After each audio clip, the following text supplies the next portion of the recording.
Hi, I'm Rob. And I'm Rob. And this is Ask Rob and Rob.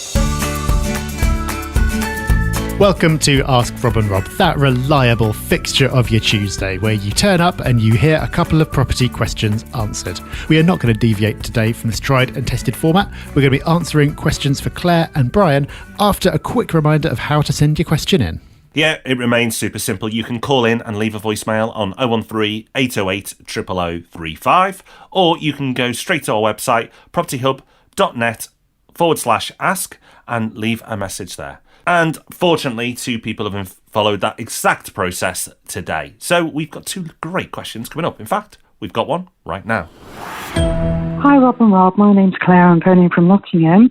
I'm moving into a house and have borrowed 75% equity from my 2-bedroom flat to move.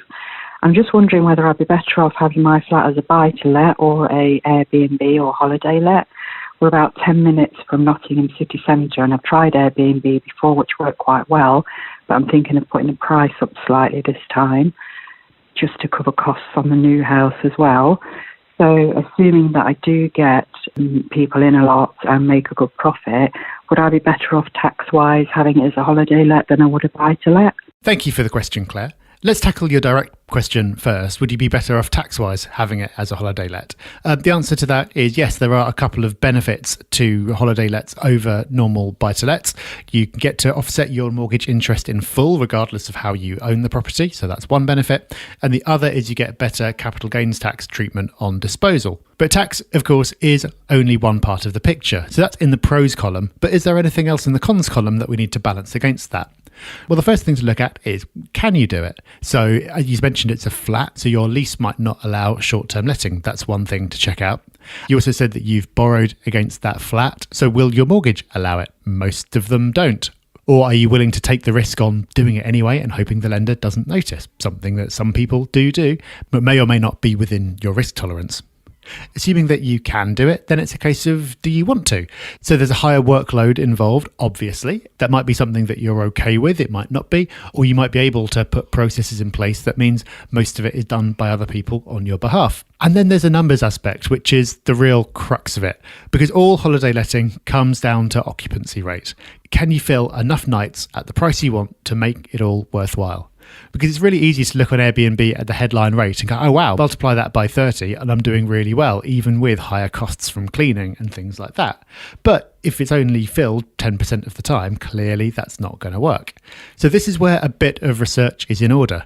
The great thing is, with sites like Airbnb, all the data is there. You can see what other people are doing. So you can go and look at what other properties are available in your area. First of all, are other properties available in your area? If they are, then that's a really good sign because it implies that the demand is there. You can also check how much they're charging per night and how that varies by going and trying to put in different bookings yourself. And critically, you can also look at their calendars to see how much of the time that they're booked up for and start to get an idea of what their occupancy rate is. Now, this can be misleading because people might have blocked off their calendars for other reasons, like they're using the property or they only rent it out some of the time. So you might end up overestimating, but you can get some kind of idea of what your occupancy is likely to be, knock off a bit to be on the safe side and see where that gets you numbers wise.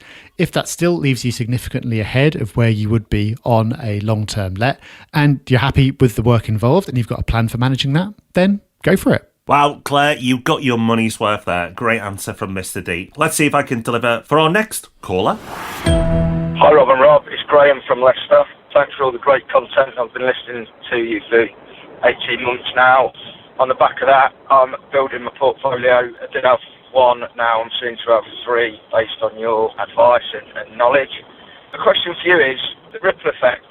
People talking about Sheffield being a good area potentially in the next coming years, and people have talked about Doncaster as a ripple effect, but my question is, what about Rotherham? Do you see Rotherham as a city that will benefit from Sheffield's ripple effect? It's great to have your thoughts, and thanks for the great content. Hey Brian, thank you for your question. I love that you're trying to find your own hotspot. That's really cool. Now, to answer your question, what about Rotherham? Well, Rotherham is an area you may want to consider as a property investor. It will, in time, benefit from the ripple effect from Sheffield. But a couple of things to be aware of. Sheffield, at this point, as we record in February 2020, is still early in the property cycle and is great value. So there is plenty of opportunity in Sheffield. So you might not need to jump ahead and look for other areas with a ripple effect. That said, Rotherham is really cheap and can offer great value if you get it right. And you have to get it right. With Rotherham being at the prices that it is, so low down, that you want to pick out the very best stuff, because in any part of a future cycle, it will still be the best stuff in Rotherham. Don't try and be too clever. And the same applies to Sheffield. Don't try and be too clever there if you revert back to looking at Sheffield.